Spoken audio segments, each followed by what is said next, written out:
खांडवदाह। सुखपूर्वक सखा कृष्ण के साथ अर्जुन खांडव प्रस्थ में निवास कर रहे थे। एक दिन ब्राह्मण के वेश में अग्निदेव द्वार पर उपस्थित हुए।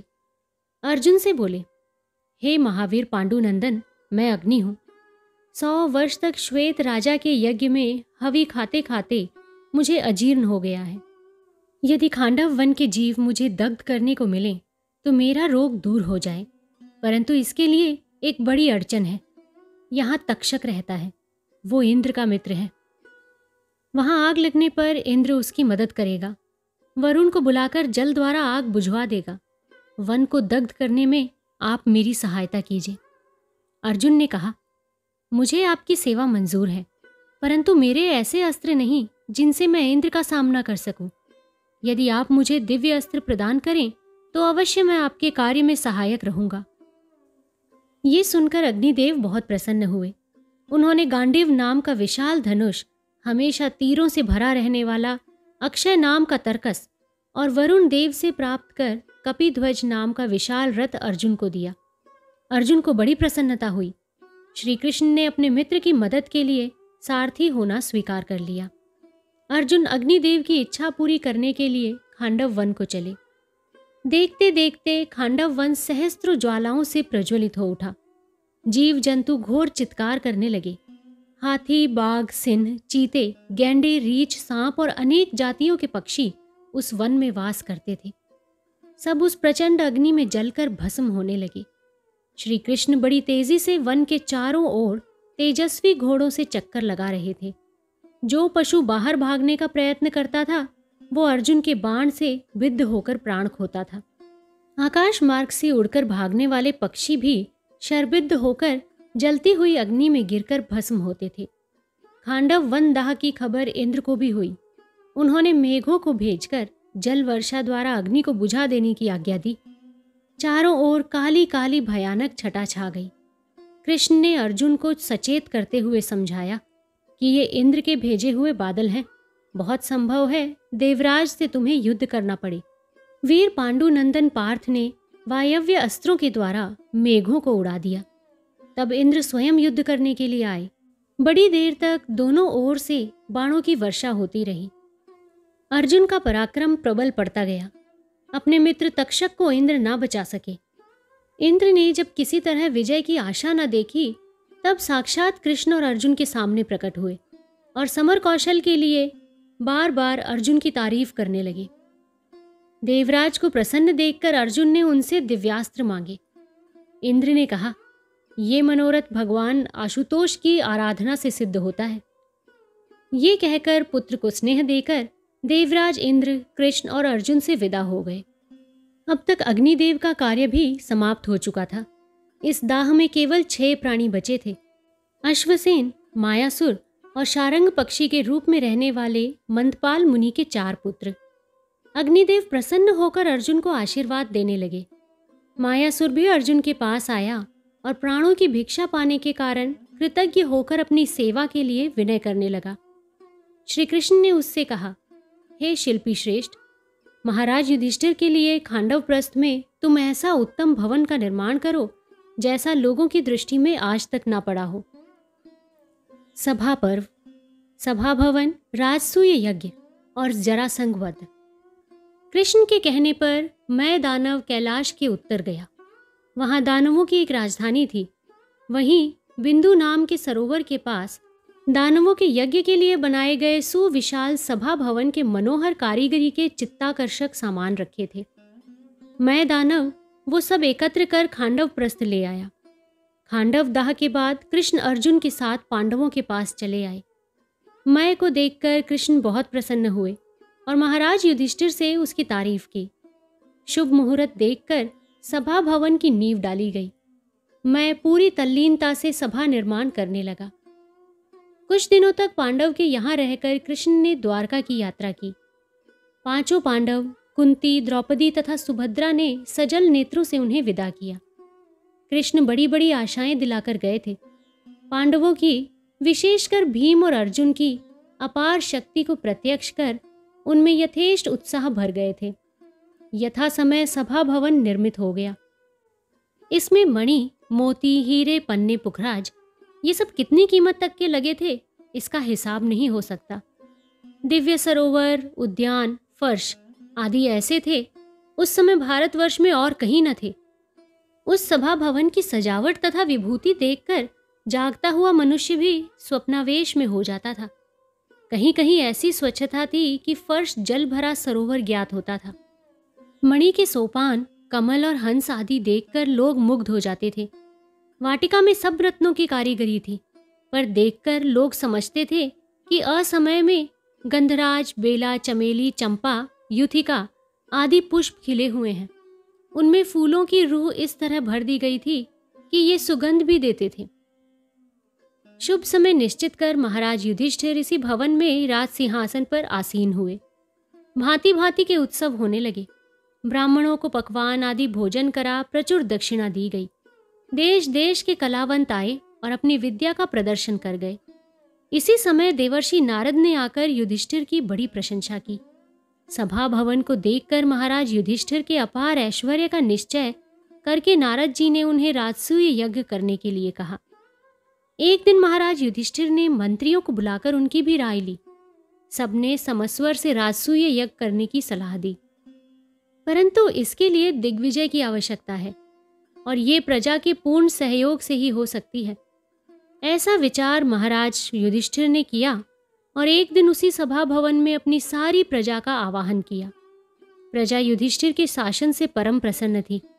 उसकी शिक्षा का पूरा प्रबंध हो चुका था। वाणिज्य का विस्तार भी प्रजा की ही श्री वृद्धि के लिए किया जा चुका था। उन्हें शास्त्र तथा शस्त्रों में पारंगत करने के उद्योग भी जारी थे। उनकी सेवा शुश्रूषा का भी राज्य की ओर से प्रबंध था। पुनः पांडव पांचों भाई उनसे अपने सगे संबंधियों की तरह वार्तालाप करते थे। राजा प्रजा वाला भाव न रखते थे। इसलिए प्रजाजन एकत्र होकर राजसूय यज्ञ की बातें सुनकर फूले न समाये और बड़े हर्ष से महाराज युधिष्ठिर की सहायता के लिए तैयार हो गए। सब तरफ से निश्चय कर युधिष्ठिर ने दूत भेजकर द्वारका से कृष्ण को बुलवाया। महाराज युधिष्ठिर का आमंत्रण पढ़कर उसी समय कृष्ण जी भेजे हुए रथ पर सवार होकर महाराज युधिष्ठिर से मिलने के लिए चल दिए। श्री कृष्ण को देखकर धर्मराज युधिष्ठिर बहुत प्रसन्न हुए। राजसूय यज्ञ का संकल्प उन्हें सुनाया। श्री कृष्ण भारत में धर्म राज्य की स्थापना चाहते थे। उसका बीज अंकुरित हो रहा है, ये देखकर उन्होंने महाराज युधिष्ठिर को इस कार्य के लिए प्रोत्साहन दिया। एक अड़चन बताई कि मगध देश का राजा जरासंध जब तक जीवित है तब तक ये शुभ कार्य नहीं हो सकता, क्योंकि वो सबको रोकेगा और उसके पराक्रम के भय से दूसरे नरेश इस यज्ञ में सम्मिलित न होंगे। पुनः श्री कृष्ण ने कहा, महाराज पांडुनंदन, उसकी महाशक्ति से पराजित होकर हमने मथुरा छोड़ दी और समुद्र के बीच द्वारका में राजधानी स्थापित की है। वो राजाओं को कैद कर नरमेघ यज्ञ करना चाहता है। यदि हम उस पर विजय प्राप्त कर सकें तो अनेक राजे प्राणदान पाकर हमेशा के लिए हमारे पक्ष में हो जाएंगे। महाराज युधिष्ठिर ने श्री कृष्ण की आज्ञाकारिता स्वीकार कर ली। कृष्ण भी भीम और अर्जुन को साथ लेकर राजगृह के लिए रवाना हुए। तीनों ने ब्राह्मण वेश बना लिया। इंद्रप्रस्थ से चलकर अनेकानेक नदी नद पार करते हुए मगध में गोरथ पर्वत के पास से राजगृह की शोभा देखते हुए जरासंध के पिता बृहस्पत के बनाए मंदिर का ऊपरी हिस्सा तोड़कर चुपचाप 4 दीवार पार करके सीधे जरासंध की सभा में पहुंचे। ब्राह्मण जानकर जरासंध पैर धुलाने के लिए उठा, पर कृष्ण ने इनकार कर दिया और अपना परिचय देते हुए युद्ध के लिए ललकारा। जरासंध स्वाभिमानी वीर था। भीम से उसकी कुश्ती तय हो गई। देखने के लिए नगर भर के लोग एकत्र हुए। 14 दिनों तक घोर द्वंद्व युद्ध होता रहा। अंत में जरासंध थक गया। भीम ने उसके पैर पकड़कर पृथ्वी पर पटक दिया और उसका एक पैर लात से दबाकर दूसरा पैर बीच से फाड़ डाला। जरासंध के वध से नगर के लोग बड़े भयभीत हुए, पर कृष्ण ने सबको धैर्य दिया। फिर कोटागृह में जाकर राजाओं को मुक्त किया। भीम का पराक्रम देश देशांतर में फैल गया। राजागण भीम तथा कृष्णार्जुन के कृतज्ञ होकर अपने अपने राज्य को गए। प्रसन्नचित्त से सब लोग इंद्रप्रस्थ में महाराज युधिष्ठिर से मिले। दिग्विजय और शिशुपाल वध। राजसूय यज्ञ के लिए दिग्विजय आवश्यक हो गई। राजाओं से कर लेकर उन्हें आमंत्रित करना था। महाराज युधिष्ठिर ने सलाह करके चारों भाइयों को एक एक दिशा में भेजा। सबके साथ विशाल चतुरांगिनी सेना चली। भीम पूर्व दिशा को चले। कौशल, काशी, पांचाल, विदेह, वग आदि देशों को जीतकर हीरे मोती, सोना चांदी आदि धन रतन और बहुमूल्य वस्तुएं लेकर उन्हें निमंत्रण देकर लौटे। अर्जुन उत्तर की तरफ गए। उन्होंने प्राग ज्योतिष, उलूक और कश्मीर आदि देशों को जीता। इसके बाद उत्तर कुरु नाम के गंधर्व देश में गए। उसे मायापुरी कहकर द्वारपालों ने कर देकर अर्जुन को विदा किया। वो भी प्रचुर धनराशि अपने साथ लाए। नकुल पश्चिम गए। महेश्वर, जैरीपक, रोहित, शिवी, दर्शान और विगत आदि देशों को जीतकर राजाओं को निमंत्रण देकर अपार धन संग्रह कर लाए। सहदेव दक्षिण के मथुरा द्वीप, कुंती भोज और मत्स्य राज आदि मित्र राजाओं से मिलते हुए किष्किंधा में वानरों के राज्य में पहुंचे। 7 दिन तक सहदेव से वानरों का घोर संग्राम हुआ। अंत में वानरों ने प्रसन्न होकर धन रत्नादि देकर सहदेव को विदा किया।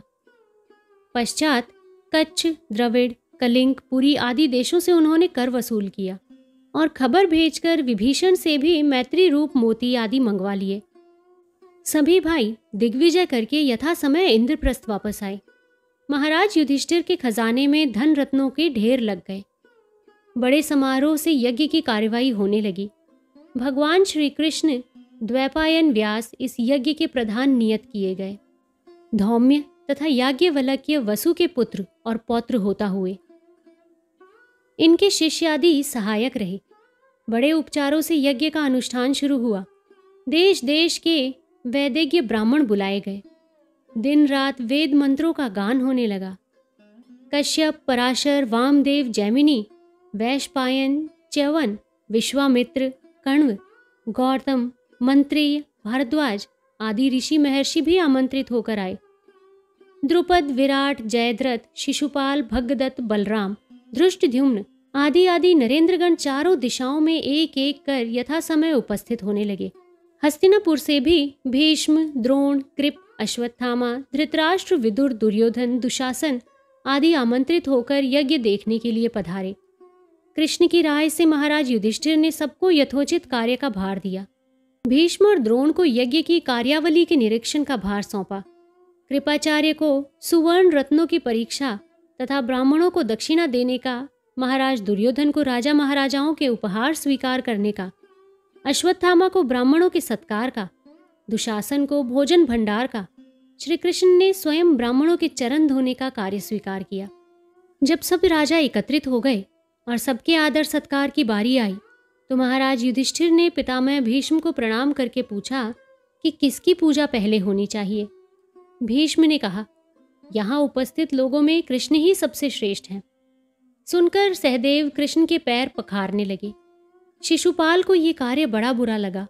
वो भीष्म तथा कृष्ण को गालियां देने लगा। उसने कहा, ये राजाओं का अपमान किया गया है।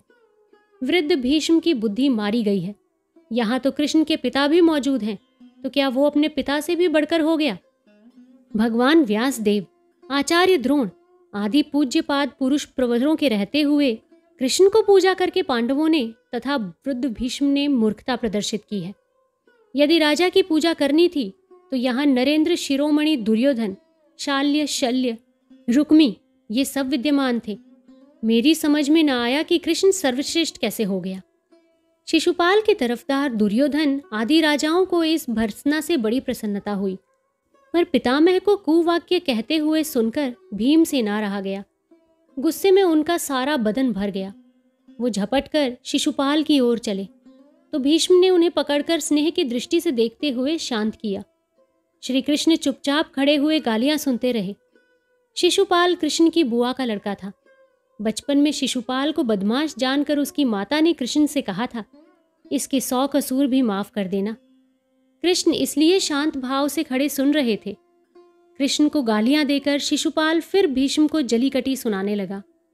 इन राजाओं को धन्यवाद है जिनके कारण हे भीष्म तुम्हारी और कृष्ण की जान बची हुई है। कई गालियां खा चुकने पर भीष्म का धैर्य जाता रहा। वो क्रोध में आकर बोले, चेदीश्वर शिशुपाल, तुम मुझे जानते हो। तुम तो एक शिशु हो, तुम मेरे मुकाबले क्या आ सकोगे। तुम्हारे तरफदार सब राजाओं के साथ क्षण मात्र में मैं तुम्हें यमलोक दिखा सकता हूँ। महावीर भीष्म के भव्य मुखमंडल की चढ़ी हुई आंखें और टेढ़ी भौहें देखकर शिशुपाल दब गया, पर आवेश में आकर फिर कृष्ण को गालियां देने लगा। सभा के सभी नरेंद्र स्तब्ध हो रहे थे और शीघ्र किसी विपत्ति के होने की शंका कर रहे थे। कृष्ण क्षमा करते गए। इधर शिशुपाल की 100 गालियां पूरी हो गईं, पर क्रोधांत कब रुकता है। उसने पुनः गाली दी। इस बार कृष्ण के होठ फड़क उठे, आंखें लाल हो गईं। उनका वो चेहरा ही बदल गया। उन्हें देखकर उनके विरोधी दहल उठे। कृष्ण ने अपना प्रसिद्ध अस्त्र सुदर्शन चक्र लेकर शिशुपाल की ओर चला दिया।